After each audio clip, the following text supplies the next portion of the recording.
Your friends here at WOCA. Ocala's information station, 1370 WOCA. Ocala!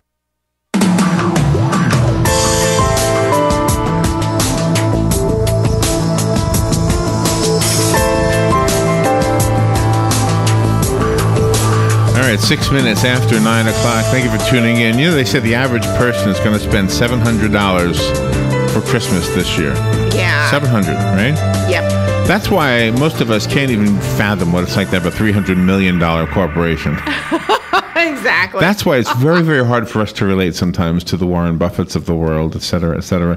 Do you know, we have, in fact, the commercial just played, and that was absolutely a coincidence. If our guest heard it and said, wow, that's weird, it was a coincidence. We actually have a new show here on WOCA on Tuesdays. Mm-hmm. Bob Kennedy is the host, and the show is called Berkshire Hathaway Home Team, I think, right? Yes. Berkshire Hathaway Home Team. Home Team Realty. And what he does on the radio show is he answers questions about real estate. And just a couple weeks ago, they had their grand opening, ribbon cutting, et cetera, because they had been Prudential, and now they're at Berkshire Hathaway. And we have learned from Bob in the 3 weeks he's been doing the show that this is one of the most respected names in the world, Berkshire Hathaway.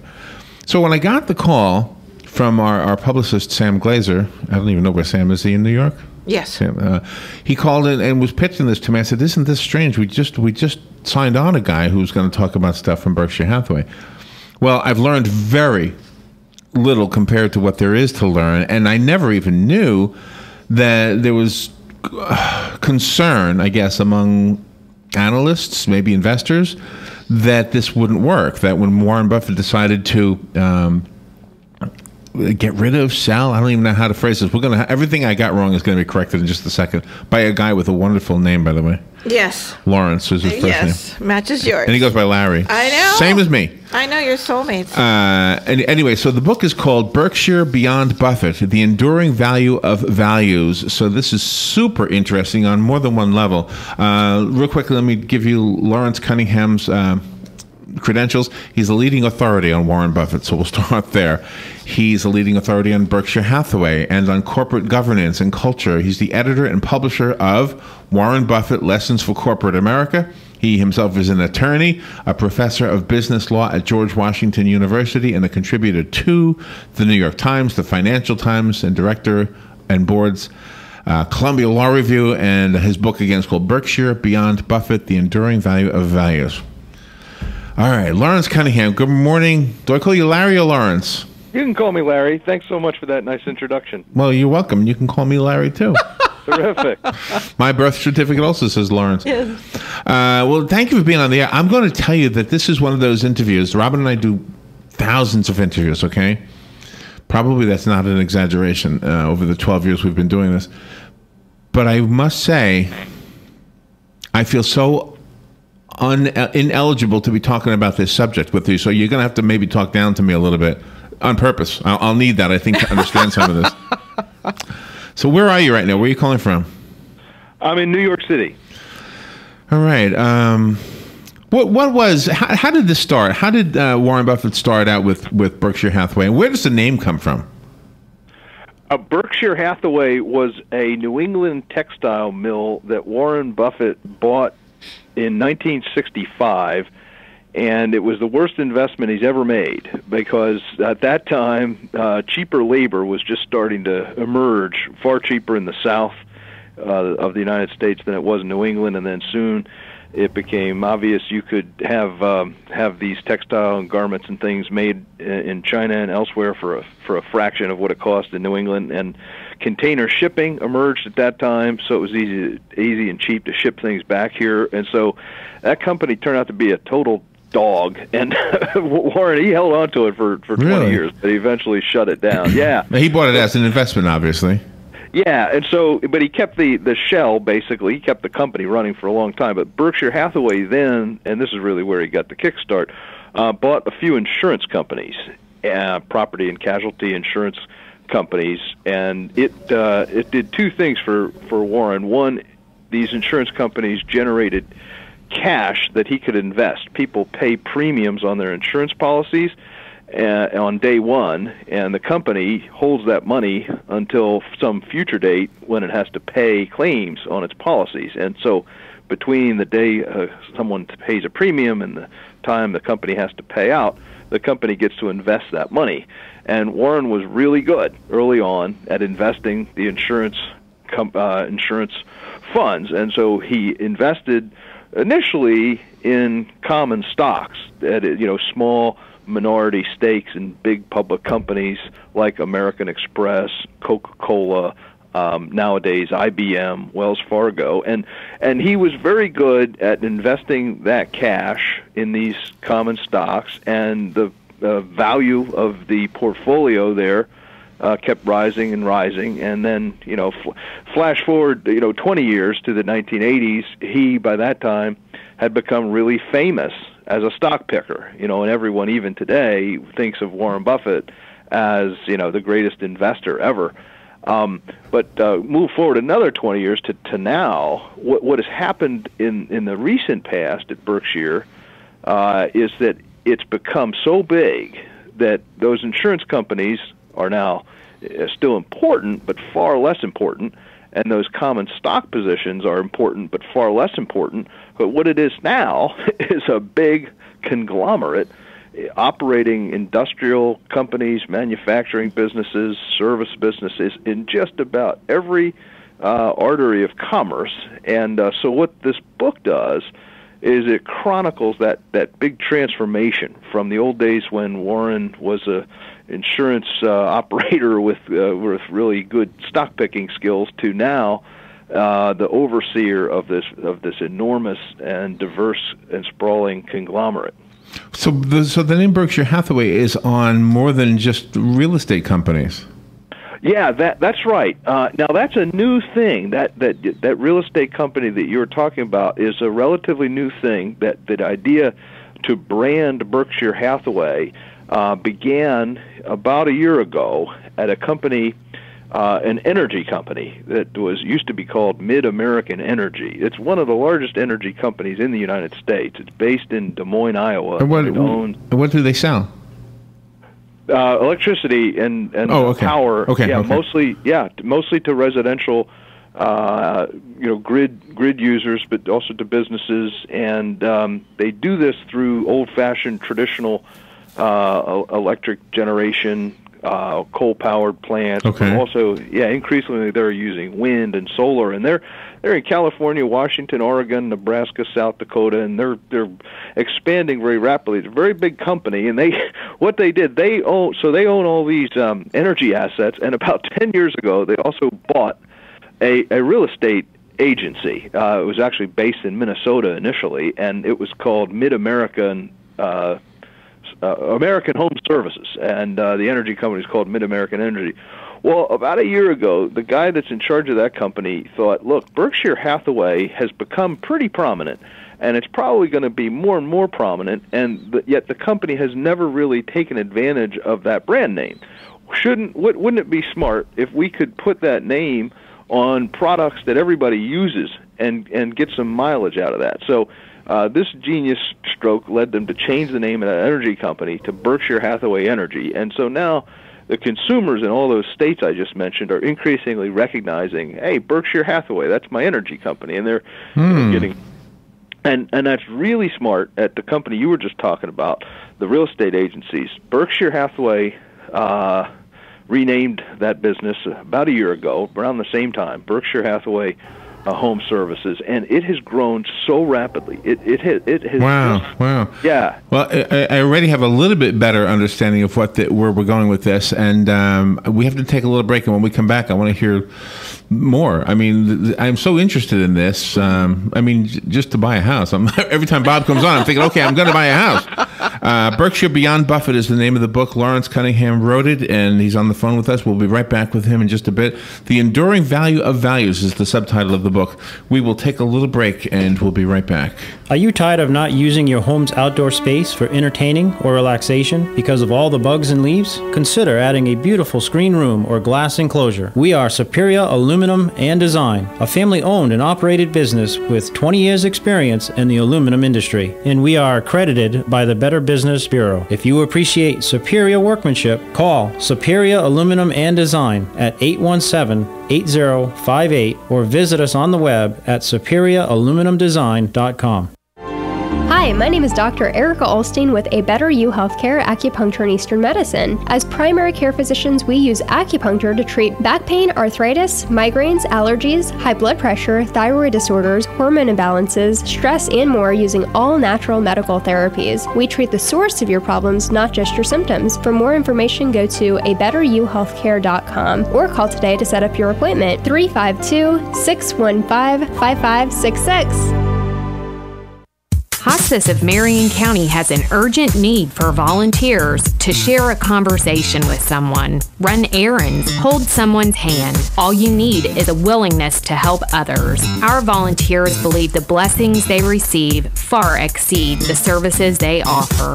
Will you consider serving, caring, and making a difference? Call today, 873-7441. Hospice of Marion County, making more moments of life possible. All right, thank you. 17 minutes after 9 o'clock, we are on the phone with Lawrence Cunningham. His book is called Berkshire Beyond Buffett, The Enduring Value of Values. And Lawrence or Larry, I wanted to ask you something because in the beginning I kind of stumbled because I didn't really know what the story was. Does Warren Buffett still control Berkshire Hathaway, or did he sell it, or did he retire? What happened? Yeah, he still does, and he's 84 years old, and his plan is to live for a long time. So he's not planning on retiring or going anywhere. But people, because of his age, wonder what will happen to this empire that he's created when he's gone. Now, his ownership interest has been declining. He has been deliberately giving away his share ownership in the company to charity over the past 10 years. And so he used to own, a really generous guy. He used to own about 40% of the company, and that's down to around 30% now. That's still a huge stake worth 50 or 60 billion. But his plan is to distribute all of his shares, either while he's living or after he dies, mostly to the Gates Foundation. And so he's leaving none of it to children or heirs or anything like that. He's giving it all away. So people wonder, because he's an iconic figure and he really is the face of the company, and people wonder, well, what will happen to this vast, sprawling conglomerate after he's not there? Right. And, that's really the question I ask in the book, is it something so special about Warren Buffett that Berkshire can't survive without him? And the discovery I make in the book is that there's actually something so special about Berkshire and all these companies that are part of it now that it can survive even without him at the helm. Were you able to interview executives from Berkshire to get the material needed for your book, or were you just so much into Berkshire that this had been a mission of yours?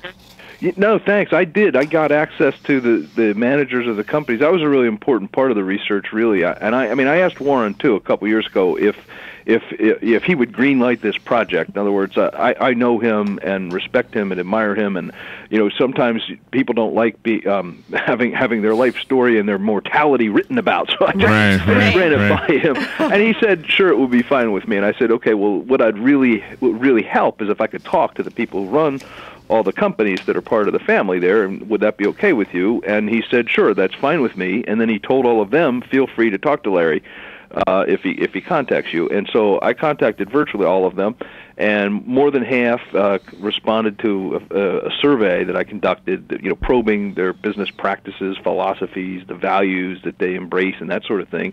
And then about half of that group sat down with me for interviews, sometimes multiple times, and many of them fact-checked parts of the story that I was writing about their companies and everything. So, yeah, it ends up being, kind of an insider's account in a way. I'm an outsider, and I've criticized the company as much as I compliment it, but it definitely has, some fresh and new inside views about what the company's all about and what its values are. So when the child company of a company exists, obviously the real estate is a child company of Berkshire Hathaway, as sounds like many of them are. Does the child company become an investment company also? In other words, does Berkshire Hathaway, the real estate arm, perhaps become an investor of its own? Yeah, that's one of the coolest things about Berkshire Hathaway's structure is that the parent basically leaves all the children alone. And then the children get to call their own shots, and they have children of their own. They make investments down the line. So, at Berkshire Hathaway, headquarters is in Omaha, Nebraska. That's where Warren works. And he has a staff. It's a very small staff of, basically 24 people work at the world headquarters. And the company overall employs like 300,000 people. So wow. Yeah. So the parent sits there in Omaha basically doing nothing, and then there are these 60 children, companies all across the universe of operations, including the one you're talking about, the Berkshire Hathaway Home Services. And then even within that one, there are 1,000 different real estate brokerages in that family. So the one you're talking about, where you're located, is one, and they probably do a real brisk business in their city, right. But from Seattle to Miami, they have these agencies all over the place. So they're part of the Berkshire family, but the people who run them basically run their own business and call their own shots. Well, and, and this is where the gentleman who does the show here is named Bob Kennedy, and we've learned a lot from him in just 3 visits. Yeah. Really super nice. And he was so excited about the Berkshire Hathaway grand opening, the ribbon cutting. Mm-hmm. And I didn't quite get it. I guess I'm understanding it a lot better just with this short chat with you so far. But I guess I wondered, why is that more exciting than opening up the Bob Kennedy real estate company? Why associating yourself with a name? Why is that so important? And I think you're helping me understand that.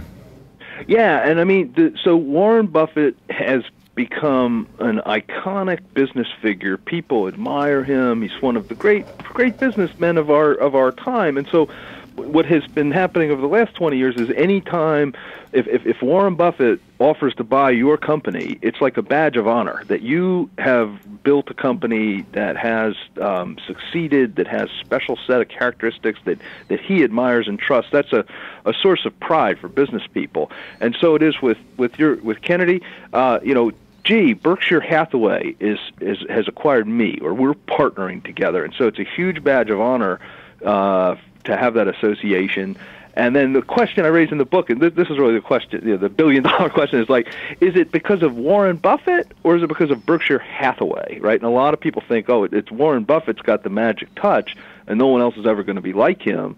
And so if Kennedy's very excited today to be part of this family, it's mostly because of Warren, right, not because of Berkshire. And the argument that I make in the book is that, what's really special about Warren is that he's created this touch that'll last at his company even after he isn't there anymore. Well, and looking at it from like a biological perspective, which I know it's not, but like a father who starts a business and then the son is brought into the business, for example, the son often is very, very good at it and understands it just as well as the father. So I'm guessing it would be similar.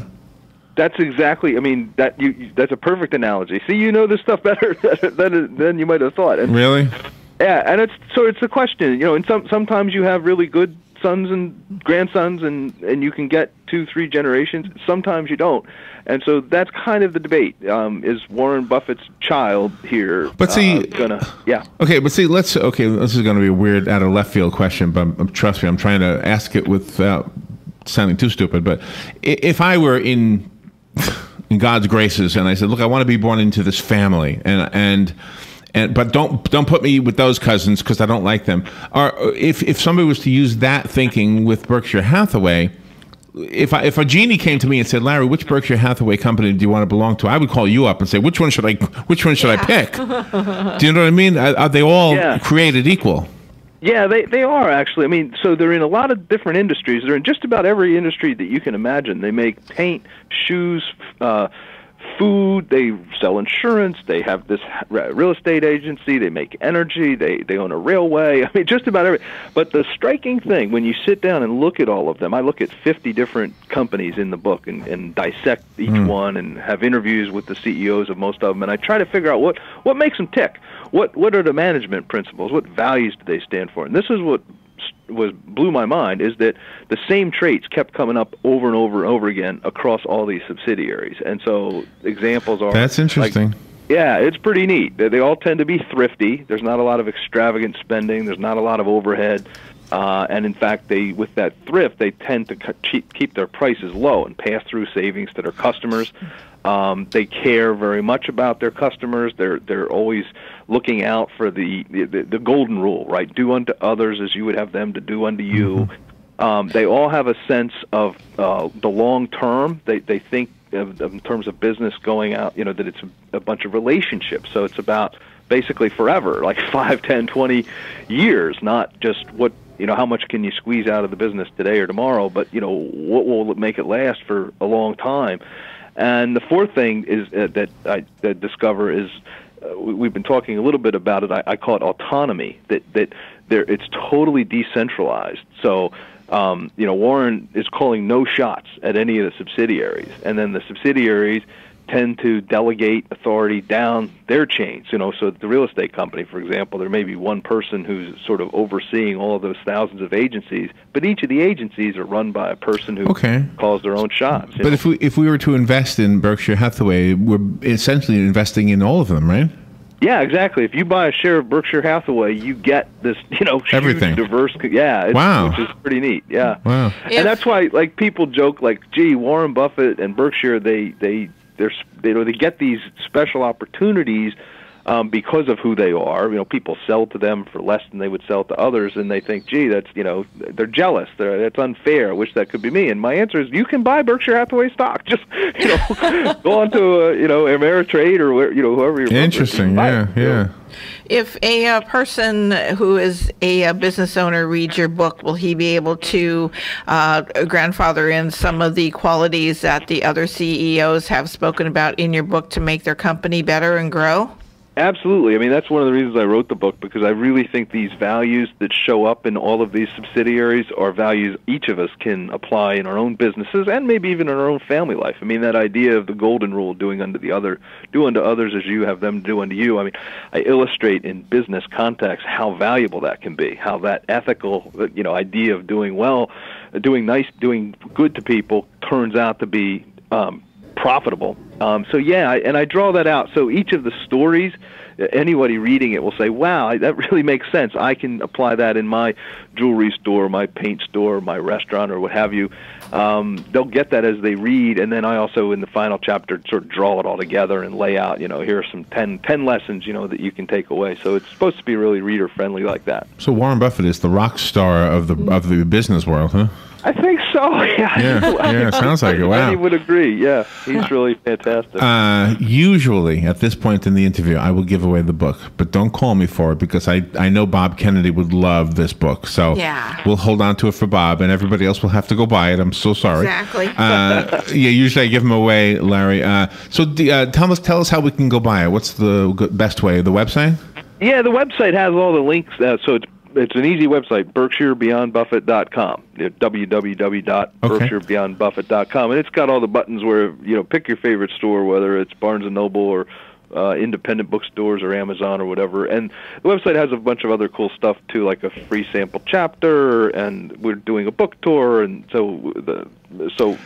do visit the site. I saw the book tour, but you got so much snow, you better come down here and do the book tour. I'm looking forward to a stop in Florida, absolutely. Well, Lawrence Cunningham, Larry, thank you so much for being on the air with us today. Good luck with everything, and thank you for, in a half hour, enlightening me a lot about something I was very, very unsure about. Thank you for being on there with us and for writing the book. Thank you so much. It was a great interview. We'll take a little break. We'll be right back.